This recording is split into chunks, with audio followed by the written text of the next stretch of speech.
पहला कुरिन्थी 6 अध्याय उसका 19 और 20 तक पढ़ेंगे। कोई जल्दी से जोर से पढ़ेंगे। क्या तुम नहीं जानते तुम्हारी देह पवित्र आत्मा की मंदिर है जो तुम में बसा हुआ है। पवित्र आत्मा तुम में बसा हुआ है और तुम्हारी देह क्या है? परमेश्वर का मंदिर है। आगे, और तुम्हें परमेश्वर की ओर से मिला। ये जीवन कहां से मिला? ये शरीर कहां से मिला? परमेश्वर की ओर से मिला है। और आगे क्या बोलते हैं? और तुम अपने नहीं हो। You are not your own, है ना? आपका जीवन आपका अपना नहीं है, क्योंकि दान देकर मोल ले गए हो, और इसलिए अपने देह के द्वारा, अपने बॉडी के द्वारा, अपने शरीर के द्वारा परमेश्वर की महिमा करो। जब हम ये बात जानेंगे कि मेरा जो शरीर में जी रहा हूं ये लोन पे लिया हुआ चीज है, परमेश्वर ने मुझको खरीद लिया है। परमेश्वर ने अपना पुत्र यीशु मसीह का लहू बहाकर कलवरी के क्रूस पर वो निर्दोष निष्कलंक अपना बेटा को बलिदान चढ़ाकर आपको मुझको खरीद लिया है।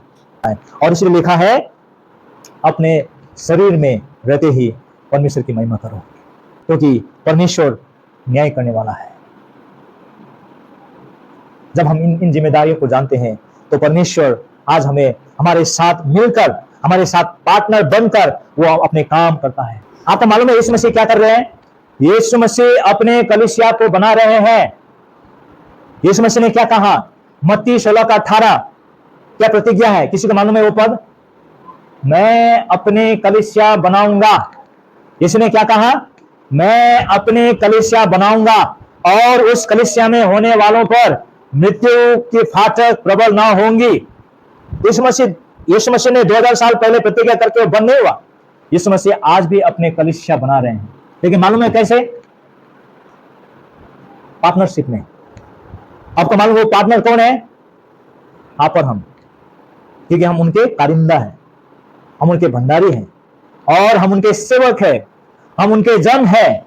और यीशु मसीह आज आप और मेरे जरिए अपने कलीसिया को बना रहा है। तो यदि यीशु मसीह आप और मेरे जरिए अपने कलीसिया के कार्य को आज भी वो कर रहा है, लेकिन कोई भी इंसान कलीसिया नहीं बना सकता। आज बोलते हैं ना, चलो मैं अपना कलीसिया बनाऊंगा, इसका नाम रखूंगा रोटी माछा church, fish and bread church, या नहीं मैं इनसे अलग हो जाऊंगा, मैं अपना कलीसिया बनाऊंगा, क्या रखूंगा? शेपर्ड चर्च, बिलीवर्स चर्च, है ना? और आज तो बहुत सारे। लेकिन एक बात को याद रखना है, इंसान कलीसिया को कभी नहीं बना सकता। घमंड से फूट आकर के या कोई ईर्ष्या रख करके आज झुंड अलग हो सकता है, झुंड टूट सकते हैं, है ना? लेकिन कलीसिया बनाने वाला केवल प्रभु यीशु मसीह है। और प्रभु आज भी अपने कलीसिया बना रहे हैं। मालूम है किसके जरिए? आप और मेरे जरिए। जब आप और हम उसके सुसमाचार के कार्य में भाग लेते हैं ना, तो मसीह हमारे द्वारा अपने काम को फैला रहे हैं, अपने राज्य को फैला रहे हैं, क्योंकि मसीह ने एक बड़ा मिशन दिया है, मसीह ने एक बड़ा काम दिया है, ग्रेट कमीशन। आपको मालूम है मत्ती 28 अध्याय का 18, 19, 20 क्या कहा है? क्या कहा है वहां पर? परमेश्वर तुम्हारी रक्षा करे और आशीष दे। स्वर्ग और पृथ्वी का सारा अधिकार मुझे दिया गया है, इसलिए जाकर सब जातियों के लोगों को शिष्य बनाओ और उन्हें पिता, पुत्र और पवित्र आत्मा के नाम से बपतिस्मा दो, और उन्हें सब बातें जो मैंने तुम्हें आज्ञा दी है मानना सिखाओ। और देखो, मैं जगत के अंत तक सदैव तुम्हारे साथ हूं। देखो, सारे पृथ्वी और आकाश और पृथ्वी में सारा अधिकार मुझको दिया गया है, इसलिए जाओ सारे जगत में और सारे जगत के लोगों को चेले बनाओ और उन्हें पिता और पुत्र और पवित्र आत्मा के नाम में बपतिस्मा दो, और जो जो बातें मैंने तुम्हें पालन करना सिखाया है और उन सबको पालन करना सिखाओ, और देखो मैं जगत के अंत तक तुम्हारे साथ हूं। ये प्रभु यीशु का प्रतिज्ञा है।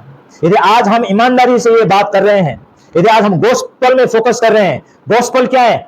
सुसमाचार क्या है? यीशु मसीह हमारे पाप के लिए मारा गया था, गाड़ा गया था, जीव था।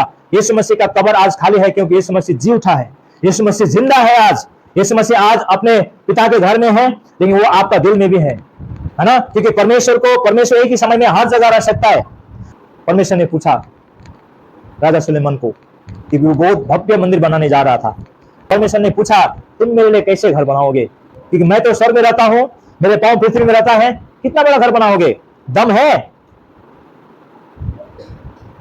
परमेश्वर आज अपने कलीसिया में है। वो कलीसिया ये बिल्डिंग नहीं है। परमेश्वर के वचन बताते हैं कि कलीसिया वो सारे विश्वासी है और वो सारे फेथफुल बिलीवर्स है जिन्होंने अपना जीवन को परमेश्वर के हाथ में सौंप दिया है, जिन्होंने प्रण किया है कि मैंने पाप किया था, मैंने अधर्म किया था, मैंने परमेश्वर का विरोध अपना जीवन को व्यतीत किया था, लेकिन आपसे अगर नहीं, मैं अपना जीवन को परमेश्वर के हाथ में सौंपता हूं। जब हम अपने जीवन को परमेश्वर के हाथ में सौंपते हैं, परमेश्वर हमें अपने कलीसिया बनाते हैं। और जब हम सुसमाचार के लिए, चाहे वो प्रत्यक्ष रूप में हो चाहे अप्रत्यक्ष रूप में हो, हमें से प्रत्येक लोग बाइबल लेकर के और घर घर जाकर के, स्ट्रीट स्ट्रीट जाके, गली गली जाकर के है प्रचार न कर सके, लेकिन इनडायरेक्टली अप्रत्यक्ष रूप में हमें थोड़ा हो या ज्यादा हो, हमें सुसमाचार के काम में भाग लेना है, क्योंकि हमारा जिम्मेदारी है ये। स्वर्गदूतों का समय चला गया, जब स्वर्गदूत आके बोलते थे, देखो अच्छा संदेश आया है कि दाऊद का नगर में एक उद्धारकर्ता जन्मा है, वो समय चला गया। स्वर्गदूत अब बोलने वाला नहीं है। आज परमेश्वर की कलीसिया, परमेश्वर की मंडली, चाहे हम जितना जानते हैं, अप्रत्यक्ष रूप में हम सुसमाचार के कार्य कैसे कर सकते हैं मालूम है? जब हम किसी को इनवाइट करते हैं, हमारे कलीसिया में, हमारे घर में कॉटेज मीटिंग है, हमारे कलीसिया में गॉस्पेल मीटिंग है, या आज वहां पर अमुक जगह में एक कन्वोकेशन है, चलो चलते हैं, हम इतना बोल सकते हैं, है ना? किसी के लिए दुआ करके, प्रार्थना करके, और किसी को अपना कमाई से कुछ अंश देकर, जैसे पेट पाउल को और सिलास को कलीसिया मदद करती थी। तो हर प्रकार से हम परमेश्वर के काम में, परमेश्वर के राज्य के काम में योगदान दे सकते हैं, क्योंकि ये हमारा जिम्मेदारी है। एक स्टेवर्ड का, एक कारिंदा का एक सबसे बड़ा जिम्मेदारी यह है कि हम फेथफुली अपने जीवन से प्रभु के कार्य करते रहे, चाहे वो छोटा कार्य क्यों ना हो। लेकिन एक बच्चा का एक रोटी, एक टिफिन जब प्रभु यीशु का हाथ में आया, तो वहां पर लिखा है 5000 लोग ना, वहां पुरुष का गिनती है 5000, स्त्री का गिनती नहीं है, बच्चे लोग का गिनती नहीं है वहां पर। इसलिए बाइबल स्कॉलर बताते हैं कि उस समय शायद 15 से 20,000 लोगों ने खाया होगा रोटी और मछली। कितने से? 5 रोटी और 2 मछली से। तो प्रभु मल्टीप्लाई कर सकता है, प्रभु कुछ भी कर सकता है। इसलिए हम जब छोटा काम करेंगे ना, आपके नजर में, मेरे नजर में छोटा हो सकता है, लेकिन प्रभु उसी को बड़ा कर सकता है। आज हमें करना है, प्रभु के राज्य के लिए हमें तत्पर रहना है। मैं बाइबल से 2 एग्जाम्पल बताऊंगा। पृथ्वी में पहला पुरुष आदम, जब परमेश्वर ने आदम को सृष्टि किया ना, परमेश्वर का योजना था, मालूम है क्या योजना था? उत्पत्ति 2 अध्याय 15 पद। परमेश्वर ने आदम को लेकर कहां पर रख दिया? आदम के बगीचा में, गार्डन ऑफ ईडन में रख दिया। और क्या करने के लिए? ताकि वो वहां पर काम करे और उसकी रक्षा करे, है ना? 2 बातें हैं। परमेश्वर ने आदम को बनाकर आदम के बगीचे में क्यों रखा? ताकि वो बगान का देखभाल करे और बगान में काम करे। ये परमेश्वर का योजना था। परमेश्वर का योजना आज भी वो है ना? आप लोग बोलते हैं ना कि मुझे क्यों काम करना पड़ता, ड्यूटी में क्यों जाना पड़ता रोज? अगर काश ड्यूटी ना जाना पड़े तो कितना अच्छा होता। काम, वर्क जो है ना, ये भी परमेश्वर का योजना का एक हिस्सा है, कारिंदापन का एक जिम्मेदारी है। आज हमें अपने जीवन के लिए कार्य करना पड़ेगा। पहला थिस्सलुनीकी 4:11 और 12 पद। जैसे हमें तुमने आज्ञा दिया है, वैसे ही चुपचाप रहने और क्या करने? अपना काम काज करने और अपने हाथों से कमाने का प्रयत्न करो, कोशिश करो।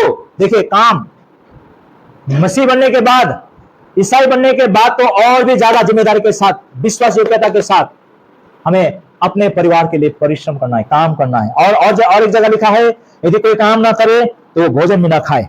वचन ऐसा लिखा है। पहला तिमोथी 5:8 भी पढ़ेंगे कोई। यदि कोई अपनों की और विशेष करके अपने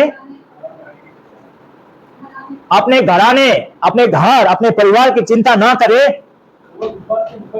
वो विश्वास से मुकर गया है और अविश्वासी भी बुरा बन गया है। दैट मीन्स मैथमेटिक्स है यहां पर। Lazy person is equal to unfaithful person. अगर कोई कामचोर है, कामचोर समझते हैं ना, काम से भागते हैं, अगर काम ना करना पड़े तो कितना अच्छा होता। कामचोर है ना। तो काम जो आप और हम जो काम कर रहे हैं अपने परिवार के लिए, ये भी हमारे कारिंदापन में आता है। हम किसी के अंदर में काम कर रहे हैं, परमेश्वर चाहता है कि हम उसको ईमानदारी से करें, हम उसको परिश्रम के साथ करें, विश्वासयोग्यता के साथ करें, क्योंकि काम करना भी परमेश्वर की योजना में कारिंदापन का एक जिम्मेदारी है। और दूसरा व्यक्ति जिन्होंने अपने जन्म में, शायद पूरे बाइबल में यदि हम देखेंगे तो सबसे उत्तम जो प्रबंधक था, आप गेस कर सकते कौन था वो? जोसेफ, यूसुफ है ना। जोसेफ, याकूब का छोटा बेटा यूसुफ। और उसके भाइयों ने जब उसको बेच दिया और वो पोतीफार के घर में चला गया, तब उसको परमेश्वर ने क्या किया? उसके पोतीफार के नजर में परमेश्वर ने अनुग्रह भर दिया। वहां लिखा है कि पोतीफार ने देखा कि इसके साथ परमेश्वर रहता है, और पोतीफार ने उसको क्या किया? अपने सारे जायदाद, सारे चीज पर उसने क्या किया? मैनेजर बना दिया। वहां पर शैतान ने काम किया। जब वो वहां से भागा तो वो जेल में गया।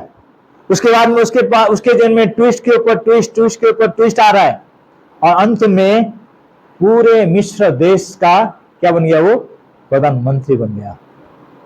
जिसको उसको सताने के लिए भेजा था, उसके भाइयों ने ईर्ष्या करके उसको सताने के लिए, परेशानी में डालने के लिए, उसको मारने के लिए भेजा था, लेकिन वो ईमानदार था, है ना, परमेश्वर से डरता था।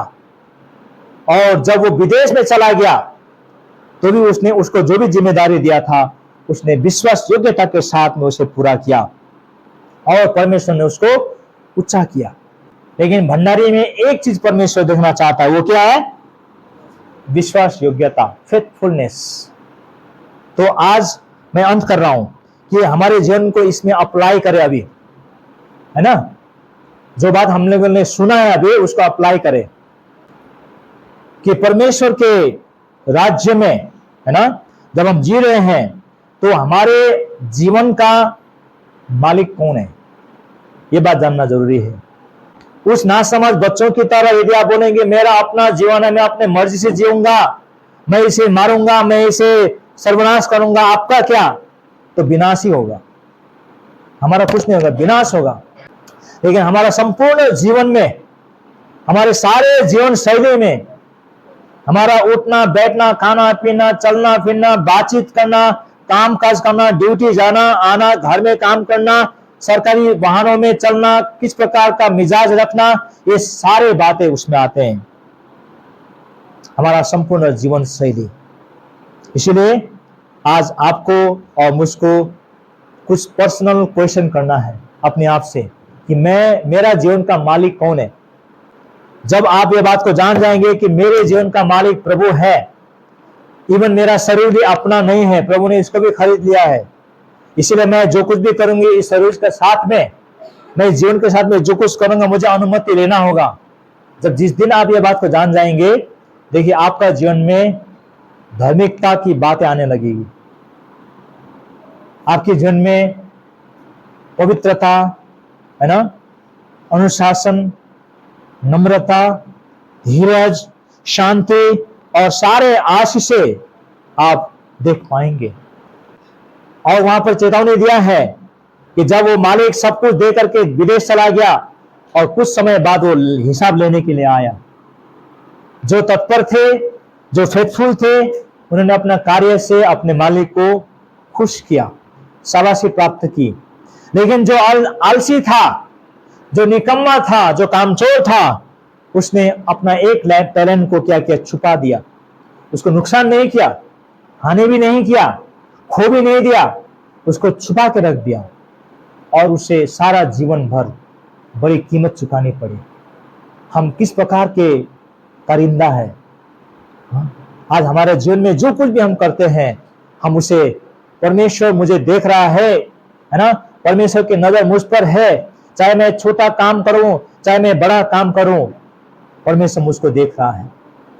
परमेश्वर हम सबको सहायता करे और अपने जीवन भर विश्वास योग्यता के साथ इस जीवन को व्यतीत करते हुए और उसके राज्य में हमें अपनी क्षमता अनुसार, अपनी योग्यता अनुसार और प्रत्यक्ष रूप में अप्रत्यक्ष रूप में जैसे भी क्यों ना हो, उसके राज्य में हम योगदान दे सके, ताकि हमारा अंत का समय जब आ जाए उस समय हमें कॉन्फिडेंस हो कि मैं प्रभु का घर जा रहा हूं।